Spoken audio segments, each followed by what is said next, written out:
a cɛ ka ɲi a n'o ka ɲi. I bɛ om nana ni hɛrɛ ye wa I bɛ om nana ni an dun ye. Ɲɔgɔn tɛ ɲɔgɔn man da an dilu la c'est de la qualité. Ɲɔgɔn tɛ ɲɔgɔn man da an dilu la c'est le numéro 1. Sokɔnɔna la a bɛ manamana hali kɛnɛmana la a bɛ manamana kɛ. U ka siman kɔ c'est recommandé u ka siman kɔ c'est de la qualité. An di baara telima cɛ ɲuman sɔngɔ dama tɛmɛ diya. Sɔngɔ dama tɛmɛ diya. An di baara telima wa da ka di trop. Sojɔlaw lafiyara pɛntirikɛlaw lafiyara I bɛ om nana ni hɛrɛ ye maliyɛnw sɛbɛra. An du intérieur an du extérieur sɔngɔ dama tɛmɛ diya do ani siman kɔl. A baara n'o ka ɲi ne a bɛ ja teliya la a b'i ka so nuguya sɔngɔ dama tɛmɛ diya.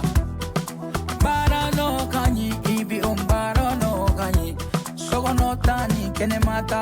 a baara n'o ka ɲi I bɛ om I bɛ om I bɛ om I bɛ om I bɛ om I bɛ om I bɛ om.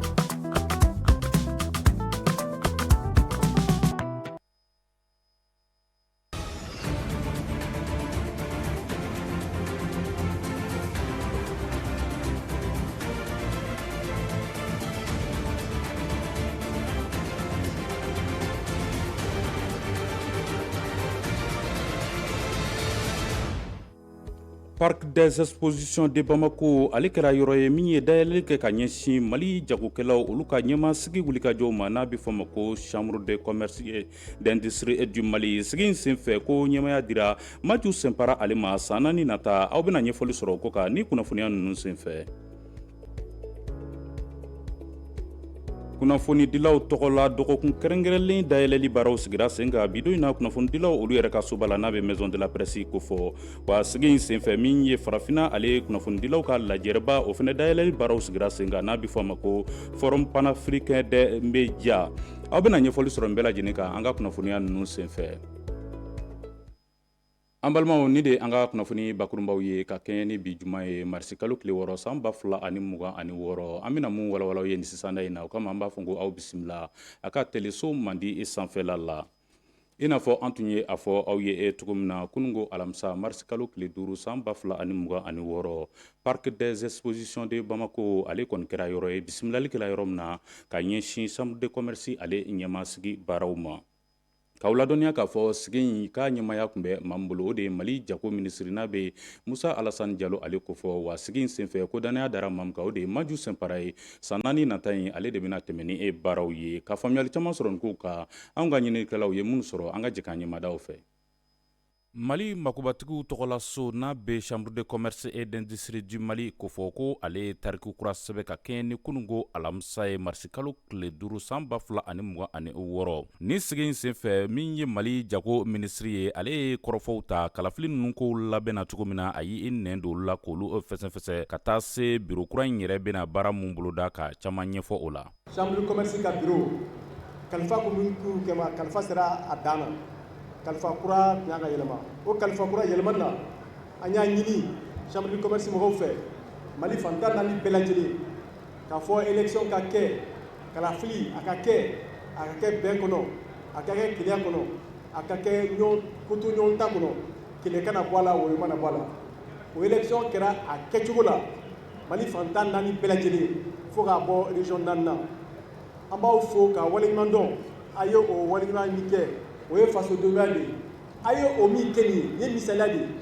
k'a fɔ maliyɛnw bɛ se ka bɛn ko la. Chambre de commerce et d'industrie du Mali ɲɛma sugandi senfɛ danaya dara maa min kan o de ye Maju Sɛnpara ye k'a sababu kɛ kalafiliw kɔni kɛra sababu ye ka ale de sugandi wa nin waati na baaraw kɔni bɛ ale de bolo ka kɛɲɛ ni san nataw ye walasa ka se ka taabolo kura ale ni ɲɛtaga di Mali ma sɔrɔ sira kan. Jamana ye danaya ta ka di anw kan k'a kɛ membre consulaire ye. Jamana dalen don a la o de y'a to u y'a kɛ membre consulaire ye.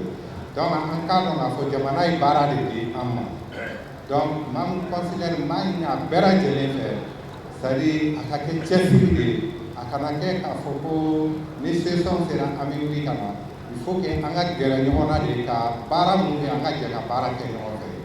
Ni ɲɛma sugandi in senfɛ PDG IBI Group n'a bɛ Ibrahim Jawara ale kofɔ ale sugandira ka kɛ président danga 5nan ye wa de bɛ kɛ sababu ye ale fɛnɛ ka fara cɛdenw ka mun bɛna wulikajɔw kɛ ka kɛɲɛ ni san 4 nata in ye walasa jako ale ka yiriwa Mali la. Je profite de l'occasion ka bɛɛ remercier, ka Mali autorité remercier. Olu min y'a encouragé an ka taa consensus la. Ka Mali opérateur économique fɛn fɛn bɛ yen, kɛ yɛrɛ fɛn fɛn bɛ yen, k'u bɛɛ remercier k'u waleɲuman dɔn.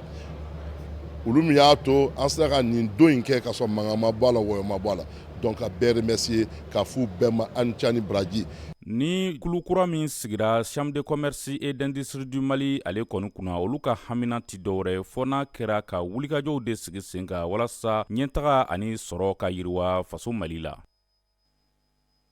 Ayiwa kunnafoni bɛ taga ɲɛ k'aw ladɔnniya k'a fɔ bi sɔgɔma in na kunnafonidilaw tɔgɔlaso n'a bɛ maison de la presse ale ko fɔ ale kɔni ye dayɛlɛli kɛ ka ɲɛsin min ye kunnafonidilaw olu tɔgɔla dɔgɔkun kɛrɛnkɛrɛnlen wulikajɔw ma wa wulikajɔ in kun tɛ dɔwɛrɛ ye kunnafonidilaw gɛlɛyaba minnu b'u kan u ka baara kɔnɔna na ka se ka olu dannada walasa ka fɛɛrɛ ni dabali sɔrɔ o la k'aw ladɔnniya k'a fɔ ni sigi senfɛ min ye forum panafricain des médias ni a bɛ farafinna ale ye kunnafonidi ko bɛɛ lajɛlen ko fɔ o fana dayɛlɛli fɔlɔ baaraw sigira sen kan maison de la presse la bi mun bɔra o ko la aw ni ne an ka jɛn k'o lajɛ.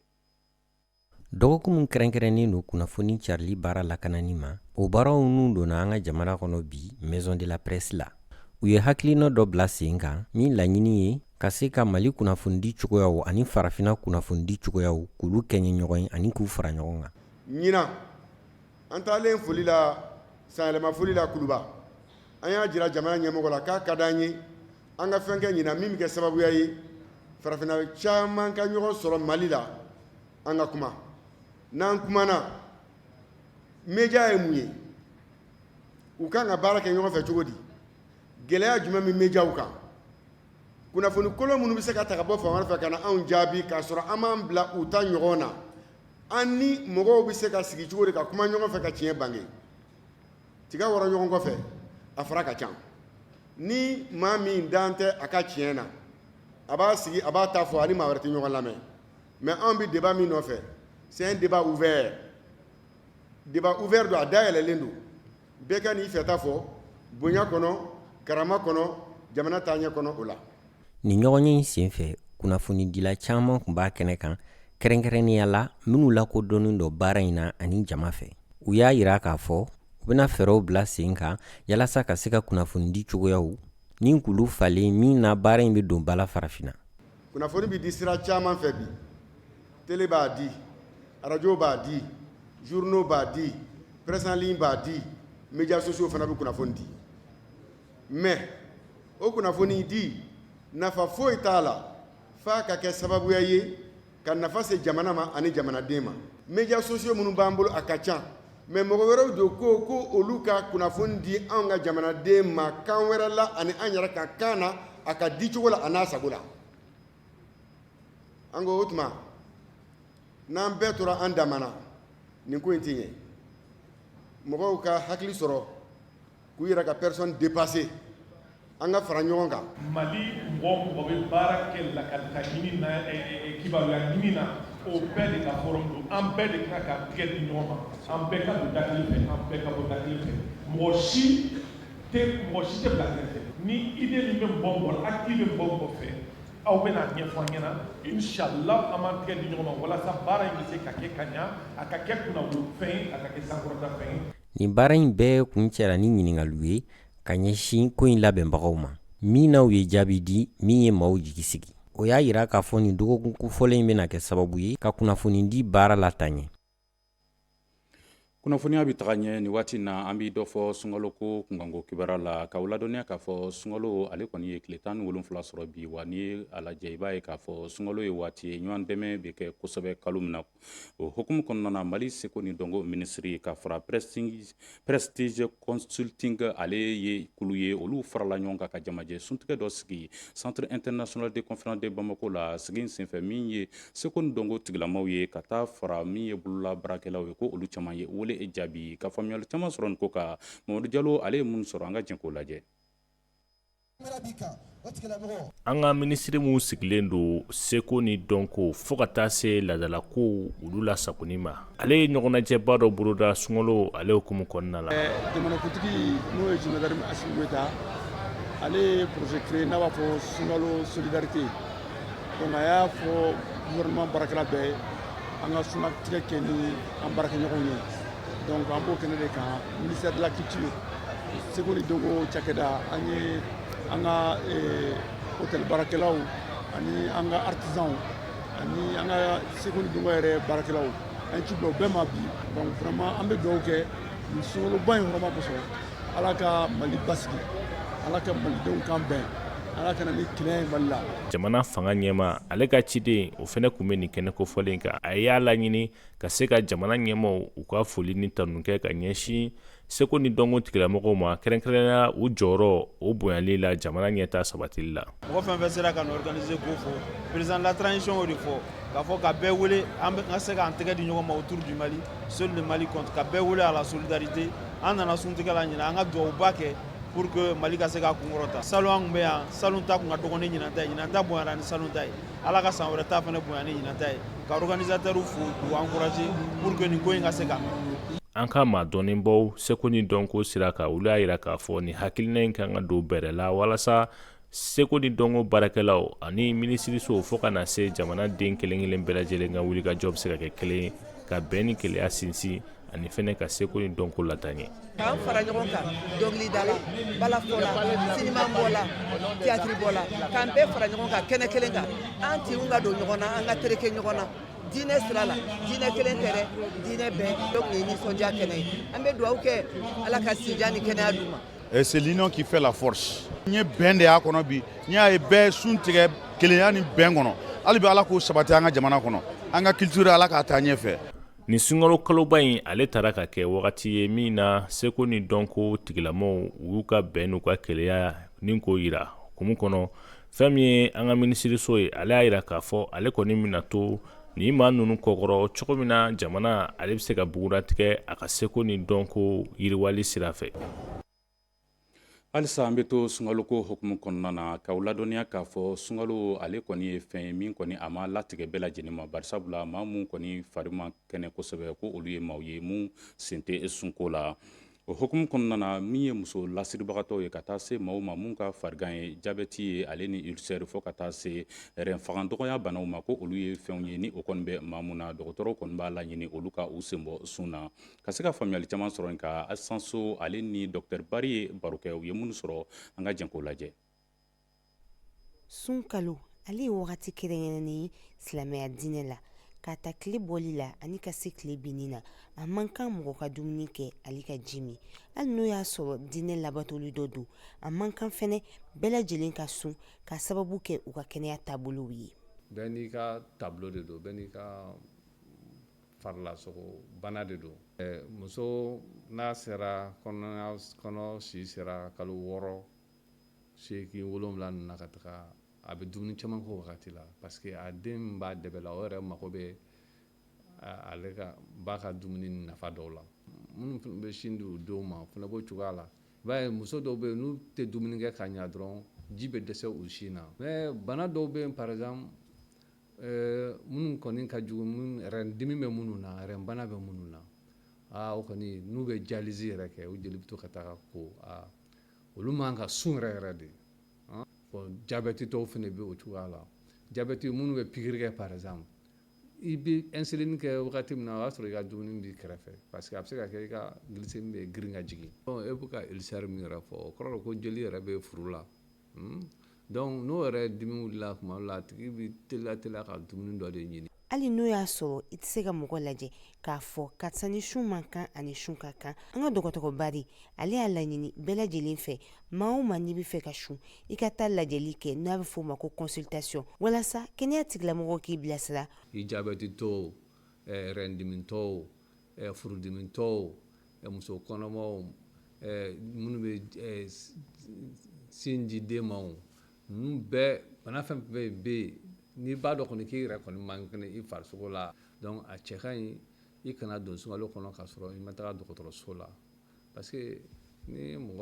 an ye san 50 sɔrɔ i y'a fɔ i m'a fɔ dɔɔni dɔɔni bɛɛ golo kɔrɔ donc o tɛmɛnen kɔ n bɛ se ka ladilikan min fara o kan fɛnɛ an bɛ funteli wagati de la ni sun tigɛra mɔgɔw k'e ji caman min. diinɛ ta kɔfɛ suntogo wɛrɛ bɛ yen n'a bɛ f'o ma ko jeûne intermittent n'ale dabɔlen don ka fari gɛrɛsiw ci Dr Bari y'a yira k'a fɔ o su in ka ɲi kosɛbɛ mɔgɔw ma minnu ka bon u farikolo la o su in b'a to u bɛ kɛnɛya sɔrɔ ani n'u ka dumuni bayɛlɛmali bɛ nɔgɔya cogoya min na. an balimaw i n'a fɔ aw yɛrɛ y'a faamuya cogo min na ni de bɛ dansigi an ka bi kunnafoniyaw la an bɛ aw fo ka waleɲuman dɔn a filɛliko cɛɲi na ka kan bɛ d'aw ye ko ala k'an bɛn ntɛnɛ kunnafoniya kura wɛrɛ kɛnɛ kan.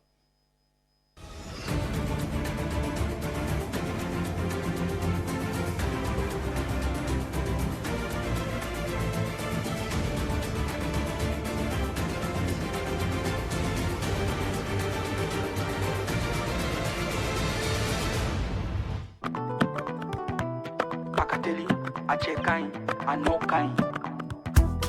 i bɛ om nana ni hɛrɛ ye wa i bɛ om nana ni an dun ye ɲɔgɔn tɛ ɲɔgɔn da an nilu la c'est de la qualité ɲɔgɔn tɛ ɲɔgɔn da an nilu la c'est le numéro 1 sokɔnɔna la a bɛ manamana hali kɛnɛmana la a bɛ manamana kɛ u ka siman kɔ c'est recommandé u ka siman kɔ c'est de la qualité an di baara telima cɛ ɲuman sɔngɔ dama tɛmɛ diya an di baara telima Telima wa daka di tro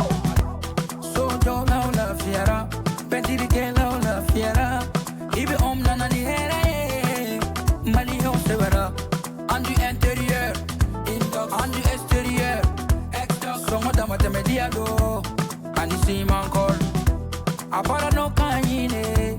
Abe jateli ala Abika so nuguya Songo dama teme dia Bara no kanyi ibi umbara no kanyi Sogo no tani kene mata Abara no kanyi